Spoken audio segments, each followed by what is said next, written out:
বসিয়ে 10 মিনিটেই তৈরি করে নেওয়া যায় সুজির এই নাস্তা বিস্কুটটি। দেখতেও কতটা দুর্দান্ত হয়েছে, আশা করি তোমরা দেখেই বুঝতে পারছো। আর তেলে দিতে দিতে খুব সুন্দরভাবে ফুলে উঠেছে। দেখুন বন্ধুরা, কত সুন্দর দুর্দান্ত হয়েছে, খেতে কিন্তু দারুণ লাগে চায়ের সঙ্গে সন্ধ্যের টিফিনে। নমস্কার বন্ধুরা, স্বর্ণলতা রান্নাঘরে স্বাগত জানিয়ে শুরু করছি আবারও একটি নতুন রেসিপি। আশা করছি তোমাদের খুব ভালো লাগবে। স্কিপ না করে পুরো ভিডিওটি দেখার অনুরোধ রইল বন্ধুরা। আর প্রথমে আমি একটা ডিম ফেটিয়ে নিয়েছি, আর এই ডিমের মধ্যে দিয়ে দেব স্বাদ অনুযায়ী নুন, আর দিয়ে দেব 4 চামচ মতো চিনি। তো বন্ধুরা, খুব ভালোভাবে এই মিশ্রণটি এখন মিশিয়ে নিতে হবে যতক্ষণ অবধি চিনিটা গলে যাচ্ছে। আর তোমরা যারা নতুন বন্ধু রয়েছে চ্যানেলে, অবশ্যই ইউটিউব থেকে দেখে থাকলে আমার চ্যানেলটি সাবস্ক্রাইব করে রাখবে, আর ফেসবুক পেজ থেকে দেখলে পেজটিকে ফলো করে রাখবে। সব উপকরণ খুব ভালোভাবে মিশিয়ে নিতে হবে। আর এই বিস্কুটগুলো খেতে কিন্তু ভীষণ ভালো লাগে চায়ের সঙ্গে, এমনকি তোমরা শুধু মুখেও খেতে পারো। মাত্র 10 মিনিটেই তৈরি করে নেওয়া যায়। চা বসিয়েও তোমরা অনায়াসে তৈরি করে নিতে পারবে। আর সন্ধ্যের টিফিনে এরকম বিস্কুট আর চা যদি থাকে তো সবারই মন ভরে যাবে, এতটাই টেস্টি খাবার পেলে। তো বন্ধুরা, খুব ভালোভাবে কিন্তু সময় নিয়ে মিশিয়ে নিতে হবে। তো দেখো বন্ধুরা, আমি খুব ভালোভাবে মিশিয়ে নিয়েছি। এবারে এর মধ্যে আমি অ্যাড করব 1 কাপ সুজি।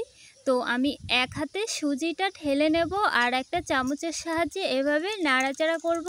তো বন্ধুরা, এভাবে করলে খুব সহজেই কিন্তু বুঝতে পারবে যে এখানে কতটা পরিমাণ সুজি লাগবে। আর যেহেতু আমি এখানে একটা ডিম নিয়েছি, আর একটা ডিমে কিন্তু 1 কাপ সুজিই লাগবে। তো বন্ধুরা, এই মাপটা অবশ্যই করে দেবে, তাহলে কোনো রকম প্রবলেম হবে না। তো বন্ধুরা, সুজি বাদে আরেকটি উপকরণ আমি অ্যাড করব, তো তার আগে একটু ভালোভাবে মিশিয়ে নিতে হবে। তো বন্ধুরা, আমি খুব ভালোভাবে মিশিয়ে নিয়েছি। আর যে উপকরণটি অ্যাড করব, বেকিং পাউডার। তোমরা অনলাইনে অ্যাভেলেবেল পেয়ে যাবে। তো বন্ধুরা, আমি এখানে বেকিং পাউডার 1.5 চামচ মতো দিব। আর তোমরা কিন্তু বেকিং পাউডার হাতের কাছে না থাকলে অ্যাভয়েড করতে পারো। আর তোমাদের হাতের কাছে যদি গুঁড়ো দুধ থাকে, গুঁড়ো দুধও কিন্তু দিতে পারো। এই গুঁড়ো দুধটা দিলে কিন্তু খেতে খুব ভালো লাগবে। তো বন্ধুরা, দুটো উপকরণই কিন্তু দেওয়া যাবে। তো আমি গুঁড়ো দুধটা আজকে ব্যবহার করছি না। তো খুব ভালোভাবে বেকিং পাউডারটা দিয়ে মিশিয়ে নিতে হবে আবারও। আর এই সুজির বিস্কুটগুলো বানানো কতটা সহজ এই ভিডিওটি দেখলে আশা করি তোমরা বুঝতে পারবে। আর খুব কম উপকরণেই কিন্তু তৈরি করে নেওয়া যায় ঝটপট। বাড়িতে অতিথি আসলে অতিথি আপ্যায়নেও কিন্তু এই সুজির বিস্কুটগুলো সার্ভ করতে পারো। তো বন্ধুরা, আমি খুব ভালোভাবে কিন্তু বেকিং পাউডার মিশিয়ে নিয়েছি। এবারে আমি 10 মিনিটের মতো ঢাকা দিয়ে রেস্টে রেখে দেবো। তো বন্ধুরা, 10 মিনিট পর আমি ফিরে এসেছি, ঢাকা তুলে নিয়েছি। আর দেখো ফুলে কতটা ঘন হয়েছে। আর প্রথমে আমি হাতে সর্ষের তেল মেখে নেব। তো বন্ধুরা, এই সুজির মিশ্রণটি যেহেতু আঠালো হয়, তাই হাতে অবশ্যই সর্ষের তেল লাগিয়ে নেবে। আর এই বিস্কুটগুলো বানানোর আগে খুব ভালোভাবে কিন্তু একটু মথে নিতে হবে হাত দিয়ে। আর সর্ষের তেল হাতে লাগিয়ে এভাবে মথে নিলে কিন্তু একটুও হাতে লাগবে না, আর খুব সুন্দরভাবে কিন্তু ডোটি তৈরি হবে। আর খুব বেশি সময় কিন্তু এই ডোটি মাখতে হয় না। 4 থেকে 5 মিনিটের মতো এভাবে মথে নিলেই তৈরি হয়ে যাবে বিস্কুট বানানোর জন্য। এবারে আমি এখান থেকে একটু একটু এভাবে নেব, আর হাতের সাহায্যে একটু গোল করে নেব। যেহেতু আমি এক হাতে বানাচ্ছি, তাই একটা প্লেটের মধ্যে আমি নিয়ে নেব। প্লেটের মধ্যে সর্ষের তেল আমি আগে থেকে লাগিয়ে নিয়েছিলাম। তো বন্ধুরা, সর্ষের তেল লাগিয়ে নেবে, নয়তো কিন্তু লেগে যাবে, যেহেতু সুজির এই মিশ্রণটি আঠালো। তো বন্ধুরা, এভাবে একটু হাতের ফিঙ্গার সাহায্যে এভাবে একটু চাপ দিলেই কিন্তু খুব সুন্দর একটা শেপ তৈরি হয়ে যাবে।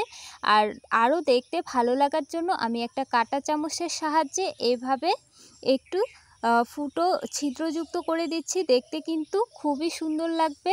তো বন্ধুরা, আমি আর একটা করে দেখাচ্ছি তোমাদের। সেমভাবে একটু হাতের সাহায্যে এভাবে চাপ দিলেই কিন্তু একটু চ্যাপটা তৈরি হবে।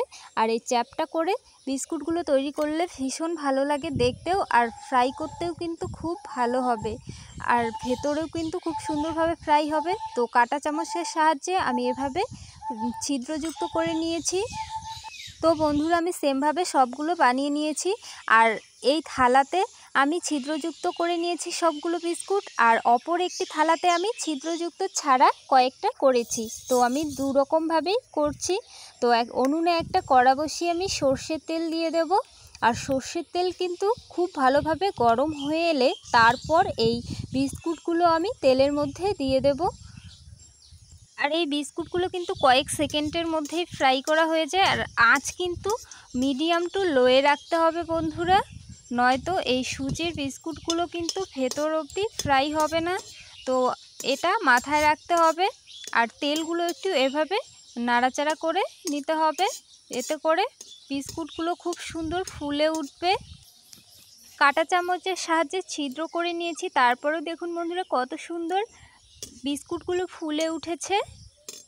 এরকম একটা লালচে কালার চলে এলেই কিন্তু তুলে নিতে হবে। এর থেকে কিন্তু বেশি ফ্রাই করা যাবে না, নয়তো পুড়ে যাবে। তো এরকম লালচে কালার চলে এলেই তেল ঝরিয়ে তুলে নিতে হবে। তো আমি একটা প্লেটে তুলে নিয়েছি, আর দেখো কত সুন্দর ফুলেছে। তো সেমভাবে আমি বাকিগুলো ফ্রাই করে নেব। আমার ভিডিওটি যদি তোমাদের ভালো লাগে বা হেল্পফুল হয়ে থাকে, অবশ্যই বন্ধুদের মাঝে বেশি বেশি করে শেয়ার করে তাদেরকেও দেখার সুযোগ করে দিও। আর লাইক কমেন্ট সাবস্ক্রাইব করে পাশে থাকার অনুরোধ রইল সকল বন্ধুদের কাছে। তো বন্ধুরা কমেন্ট করে জানিও তোমাদের কেমন লাগলো। আর দেখো বন্ধুরা কত সুন্দরভাবে কিন্তু প্রত্যেকটাই বিস্কুট ফুলে উঠেছে। যেহেতু আমি অল্প তেলে ফ্রাই করছি, তাই আমি একটা একটা করে দিয়ে ফ্রাই করছি। বেশি তেলে ফ্রাই করলে কিন্তু একসঙ্গে অনেকগুলো বিস্কুট দিয়েও তোমরা ফ্রাই করে নিতে পারো। তো বন্ধুরা অল্প তেলেও কিন্তু এই বিস্কুটগুলো খুব সুন্দর ফুলে উঠেছে। দেখো আমি একসঙ্গে 3টে দিয়েছি, 3টেই কিন্তু খুব সুন্দরভাবে ফুলে উঠেছে।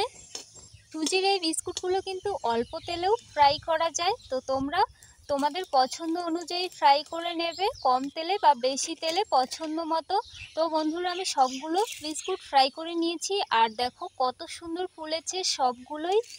সন্ধ্যের আড্ডায় এই চায়ের সঙ্গে সুজির বিস্কুটটি কিন্তু দারুণ জমে যাবে।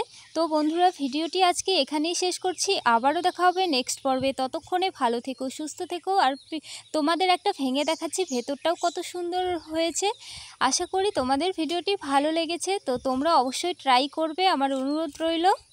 তোমরা ট্রাই করে অবশ্যই তোমাদের মতামত জানিও কমেন্ট করে। আর এই বিস্কুটগুলো কিন্তু তোমরা 1 মাস অবধি সংরক্ষণ করে রেখেও খেতে পারবে। আমার প্রিয় বন্ধুরা ভালো থেকো, সুস্থ থেকো। আর ভিডিওটি দেখার জন্য সবাইকে অনেক অনেক অনেক ধন্যবাদ। আমার প্রিয় সকল বন্ধুদেরকে আগাম রথযাত্রার শুভেচ্ছা রইল। প্রিয় বন্ধুরা, টাটা।